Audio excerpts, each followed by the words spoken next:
Whether y'all your social media platform artist and the host of the YouTube channel Dr. Do, I'm your host Dr. Do here, everyone. How y'all been on this Saturday morning right here, y'all? You guys want something awesome from me, your one and only pal Dr. Do? Well, guess what, man? Alright, I got you guys a awesome history I want to talk about. Alright, I want to talk about this history right here, that fall mythology and a siege that happened long time ago in ancient Greece. We're going to talk about the Trojan War. What really happened in the Trojan War?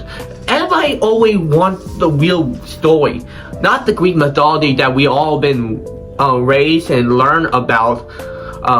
Helena, Troy, and Paris, and the Trojan War, and all that. All right. So I want to tell you something, guys. Let me tell you something, y'all.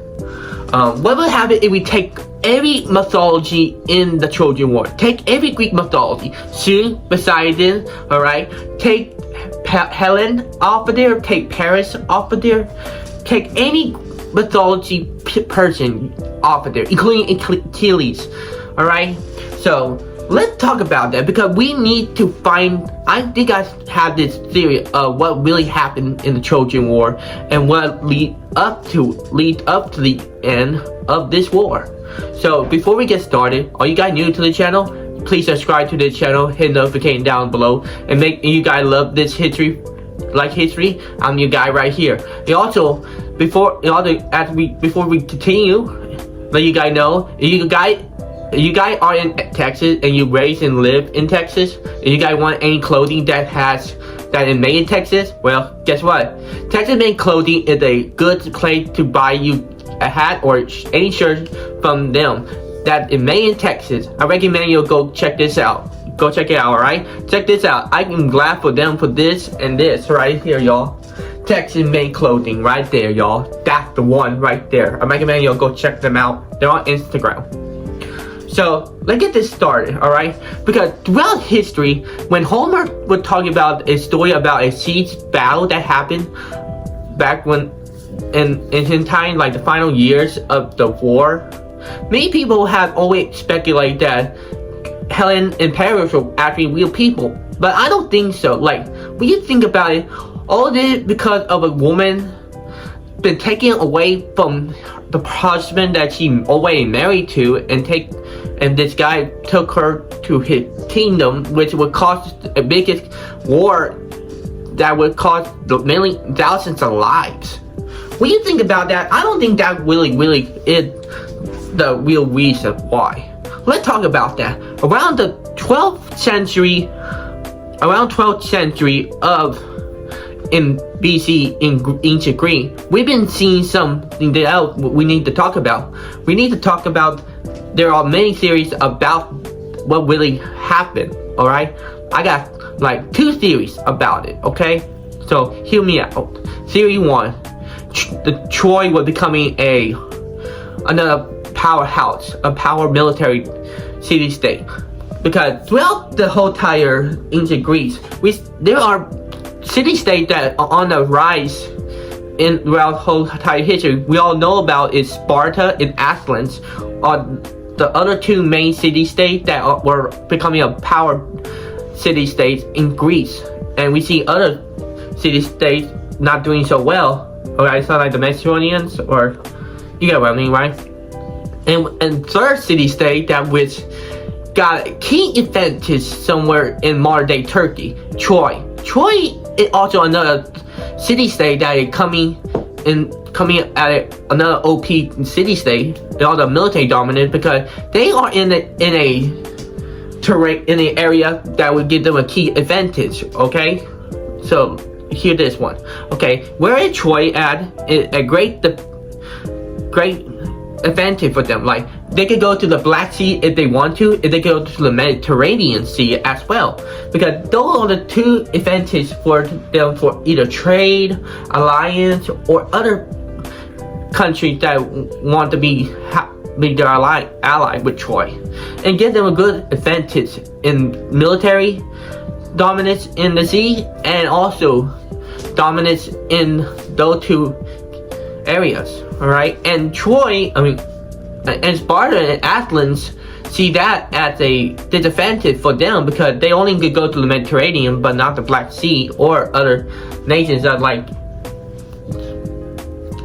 And also, when you think about that, you have to look at each other's like beliefs and their way to think about each other. Like Athens and Sparta, I believe they were seeing Troy as a big, huge threat to their beliefs and their ideas of expansion because Sparta wanted to spread their influence of being a warrior-like empire, while Athens wanted to be the first democracy city-state to have more people to vote and have equal right to speak what they want to speak.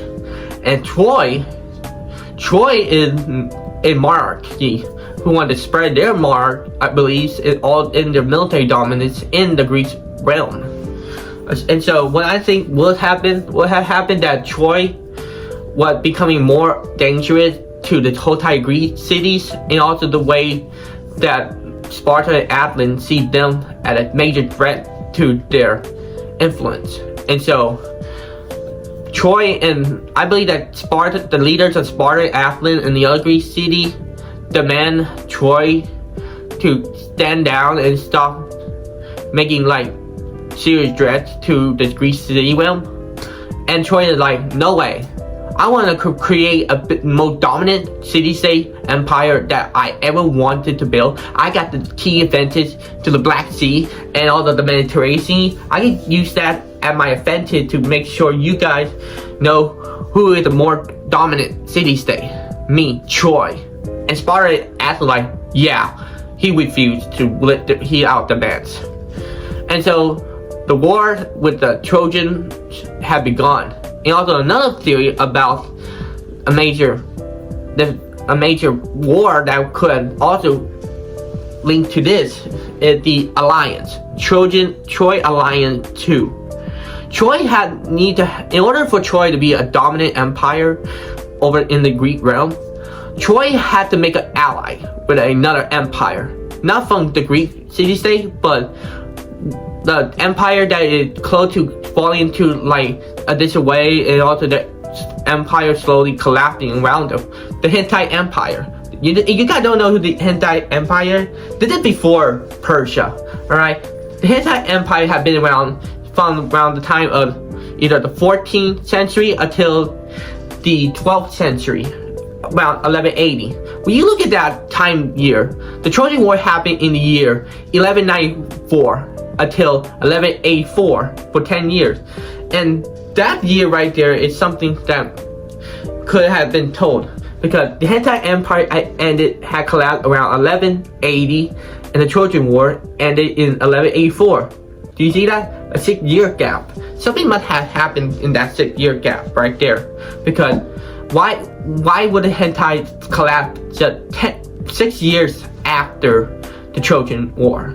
To my theory, correct, the Hittites military trying to find a way to just spend their influence, spend their alliance with other key city-states, such as Troy. I believe that the Hittite Empire and Troy were making some sort of alliance to have both their military dominance become even better and stronger. And I believe that Hittites had played a major role of fighting in the Trojan War. So that being said, the Hittites and the Trojans would have been making a secret alliance with each other, and Sparta and Athens see that as a major pose to the whole entire Greek culture, because Greeks had some other problem with outside nations that are not from Greece. Alright, so that Turkey, for example, I mean, you gotta look at it this way.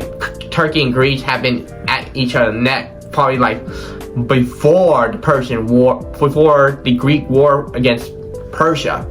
Like that is a long time right there. When you look at it this way, the Hittites were trying to keep their military dominance and their whole entire empire together by forming an alliance with Troy. And so I think that the Trojan War must have happened because of that alliance, and also the Trojan military power becoming even more stronger than we realize. And when I see that in the 30 to 10 years, the Hittites and the Trojans were at war, had started a war with the Hittite Greek cities, which I believe that was a big, huge, major conflict that caused Turkey, modern day Greece and modern day Turkey to hate each other to this day. Yeah, I know, like, Turkey and Greece really does go against each other, even as different empires and different city-states. You have to look at what advantage that the Hittite has against the Greek army. Sorry, so tired, alright? Again, the Greek city-states and the empire and their allied Trojans. What the Hittite has is that they have a military dominance in the Middle East, trying to find a way to make themselves look better against another city-state that they believe that they will not win. Because when you think about it, the Hittite army is a one big empire against smaller Greek city-states like Sparta and Athens and their other Greek city allies. And although during those 10 years, I believe that the Hittite underestimated the Greek alliance because how skilled, how morale they have, and also showing that they are not the Greek city-state smaller army. They can do what they need to do in order to make sure their Greek world is protected. Alright? And the siege of Troy was big, alright? When you think about it, that the Trojans didn't just have their own forces, they also had allied Hittite forces in Troy helping them to defend. And you got the Hittite navy trying to make sure the Greek city enemies will not get the Troy at all. So when you look at it, it's that this whole entire war is a lot bigger than we realize. Navy battle, sieges, all that. And eventually, I believe that the wooden horse thing, I don't think that could have happened at all, because when you think about it, the Trojans need food and resources to keep their fortune strong and stuff, alright? And the horse could have been used to put in their toys, alright? And so I think that would have been like the siege gone to its final year. Most of their fortune in Troy is starting to have difficulties of eating and having food in their for the men and stuff. And the Hittite fortune, I think their navy has started to be weakened, being forced out of the Trojan siege. And so, after defeating the Hittite navy, the Greek army had a big chance of taking Troy once and for all. And so the siege began. The Hittite Trojans and Hittite remaining Hittite allies took on the Hittite Greek army that had seized the walls and eventually destroyed the Hittites and the Trojans. And the war for Troy was over. I think that following aftermath of that, the Hittite military had gotten so bad, so weak because of the war, and their empire collapsed because of that. I feel like we should have seen this coming. We should have been talking about what really happened in the war against the Trojans right there. We couldn't know that this could have really happened. When you think about it, I wish people would know that you take Greek mythology out of the war that would have really happened and piece up what really could have happened, like put in facts against fiction, alright? Fact that people need to know, that what we need is a real story, not mythology, okay? And so the for characters, like, I feel like that Homer put these characters in the Trojan War to get people feel like they're actual real people. Whoever the real warriors that fought in the Trojan War would have been compared to them, to the mythology, but no, we can't find evidence of who are the real individuals who are considered those mythology characters in the Trojan War. And so there you have it. What there you have it. This is a few about wanted to tell you guys what really happened in the Trojan Wars. Facts against fiction. I hope you guys like this video so much, alright? I recommend y'all share it to anyone who like war, military, history. I hope y'all have a great night, a great morning. See you guys next time. Peace out. Subscribe to my channel. Hit notification down below right there. And see you guys next time.